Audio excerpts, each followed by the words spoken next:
मुश्ताक अहमद आप सभी का इस यूट्यूब चैनल पर स्वागत करता हूँ। आप सभी को मेरा आदाब और नमस्कार। उम्मीद है कि आप सब लोग सही होंगे और हमारे सिलसिला जो चला है यूट्यूब चैनल पर वीडियोज़ बनाने का, आप लोगों को जानकारी देने का, ये सिलसिला लगातार चल रहा है। मुझे उम्मीद है कि आप सब लोगों को पसंद आ रहा होगा। आप सब लोग इसको लाइक कीजिए, सब्सक्राइब कीजिए और अपने दोस्तों के साथ जोड़िए ताकि हम और प्रयास कर सकें, अच्छी वीडियोज़ ला सकें। दोस्तों, दुनिया में कुछ ऐसे लोग हैं जिन्होंने अपने कार्यों के साथ अपना ऐसा नाम छोड़ा है कि वो आज तक उनका अनुसरण करते हैं, उनकी बातों को समझते हैं। ऐसा ही एक नाम है अमीर खुसरो का। वो हिंदी भाषा के जनक माने जाते हैं और आज हम उनको याद करेंगे, उनकी बातों को समझेंगे। वो मध्य एशिया से भारत में आए थे और उनकी माँ हालांकि भारतीय थी। यहाँ पर आकर वो बस गए थे और बचपन के समय वो भारत आए थे और उन्होंने यहाँ पर अपना घर बना लिया। उनका बचपन का नाम अबुल हसन था। 7 वर्ष की आयु में उन्होंने अपने पिता को खो दिया था। इसके बावजूद उन्होंने विज्ञान और दर्शन के क्षेत्र में अपनी खोज की जो जरूरत थी उसको जारी रखा। इसके साथ साथ उनकी जो रुचि थी वो काव्य विज्ञान की तरफ बढ़ती चली गई और जब काव्य की तरफ बढ़ती चली गई तो उन्होंने उनको एक अच्छा कवि बना दिया। आपको पता होगा कि उनको दुनिया के महान जो फारसी के कवि हैं उनको गिना जाता है और खड़ी बोली का उनको जो है जनक माना जाता है भारत में। वो एक सूफी भी थे और निजामुद्दीन औलिया उनके गुरु थे और गुरु से इतना ज़्यादा प्रभावित थे कि उनके बगैर उनका मन नहीं लगता था। अपने गुरु के मार्गदर्शन में उतना ज़्यादा उन्होंने काम किया था कि गुरु के बिना वो कोई भी काम नहीं करते थे। अमीर खुसरो ने 11 सुल्तानों का शासन देखा, जिसमें गुलाम वंश के सुल्तान थे, खिलजी वंश के सुल्तान थे, तुगलक वंश के सुल्तान थे। लेकिन खास बात ये थी कि जितने भी उन्होंने सुल्तान देखे, बहुत सारे उतार चढ़ाव देखे, उन्होंने राजनीतिक हथकंडे देखे, हत्याएँ देखी, लेकिन कभी भी उन्होंने उनका हिस्सा बनने से इनकार कर दिया। कभी उनका हिस्सा नहीं बने और कभी भी वो एक बात को दूसरे जगह उन्होंने पास नहीं किया। आप इससे अंदाजा लगा सकते हैं कि उनकी सूफी वाली प्रवृत्ति कितनी मजबूत थी।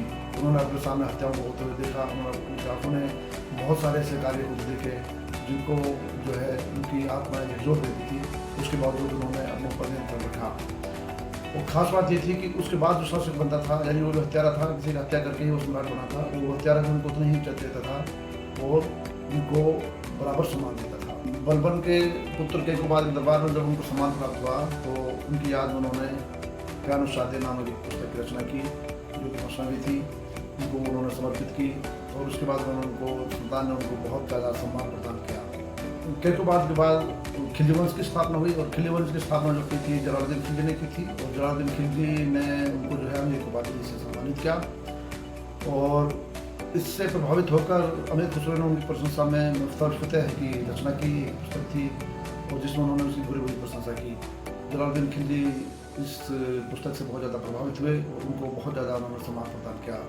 इसके बाद अलाउद्दीन खिलजी आए। अलाउद्दीन खिलजी ने अपने चाचा जलालुद्दीन खिलजी की हत्या करके शासन प्राप्त किया था। 1298 से 1301 ईस्वी के बीच में उन्होंने पंचगंज की नामक 5 किताबों की रचना की जो उन्होंने अपने गुरु जो है यानी निजामुद्दीन औलिया की याद में उन्होंने लिखा था और उनको उन्होंने अलाउद्दीन खिलजी को भेंट किया था। अलाउद्दीन खिलजी से बहुत प्रभावित हुए थे। अलाउद्दीन खिलजी ने उनको जो है राजकवि की उपाधि से सम्मानित किया था। इसके अलावा उन्होंने अलाउद्दीन खिलजी की प्रशंसा में खजानुल फतह की रचना की जिसमें अलाउद्दीन खिलजी के विजयों का वर्णन किया गया है। उनकी इन कृतियों से हमें इतिहास में समझने में काफ़ी मदद मिलती है। हालांकि वो एक राजश्रेय में रहने वाले कवि थे, उन्होंने बहुत ज़्यादा आलोचनात्मक वर्णन तो नहीं किया है, लेकिन फिर भी हमें बहुत सारी जानकारी इतिहास की किताबों के माध्यम से प्राप्त होती है। अलाउद्दीन खिलजी के बाद मुबारक शाह ने दिल्ली सल्तनत की कमान संभाली, यानी वो सुल्तान बने, लेकिन वो निजामुद्दीन औलिया से बड़ा चिढ़ते थे, यानी निजामुद्दीन औलिया से उनकी नहीं बनती थी। इस सबको जानते हुए अमीर खुसरो ने उनके साथ अपना व्यवहार को अच्छा बनाए रखा और उनकी प्रशंसा में यानी उनके शासनकाल के बारे में उन्होंने एक पुस्तक की रचना की जिसको हम मुफ्त कहते हैं। और उन्होंने बहुत बड़ा दिल दिखाते हुए, क्योंकि वो अपने गुरु से बहुत ज़्यादा प्रेम करते थे, इसके बावजूद उन्होंने मुबारक शाह के बारे में बहुत ज़्यादा गलत नहीं लिखा। इससे भी पता चलता है कि वो कितने व्यवहारिक व्यक्ति थे। जब वो बंगाल में थे तो पीछे से दिल्ली में उनके गुरु निजामुद्दीन औलिया की मृत्यु हो गई।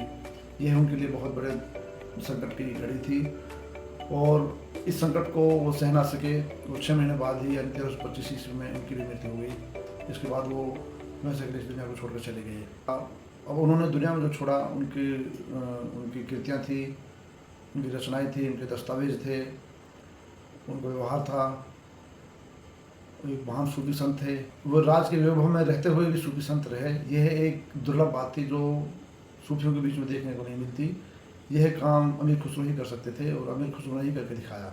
उनकी गणना फारसी के महान कवि शेख सादी, फिरदौसी और निज़ामी जैसे कवियों में होती है और हिंदी भी के लिए अगर देखी जाए तो उन्होंने पहले मुकरियाँ लिखी और हिंदी भी भाषा की नींव डाली। दुर्भाग्यवश उनके जो अंश हैं, उनके जो लिखावट है वो बहुत ज़्यादा प्राचीन होने की वजह से उसमें बहुत ज़्यादा इंटरप्रिटेशन मिलते हैं और कई बार हमें मौलिक स्तर पर पहुँचना मुश्किल हो जाता है। खुसरो की कविता है प्रेम का दरिया, जिस कन्या केवल सांस्कृतिक जीवन के लिए महत्व है बल्कि व्यवहारिक जीवन के लिए भी बहुत ज़्यादा महत्व है। हमें खुसरे जैसे व्यक्तियों को समझना और उनके वैल्यूज को जीवन में उतारना बहुत ज़्यादा जरूरी है। धन्यवाद।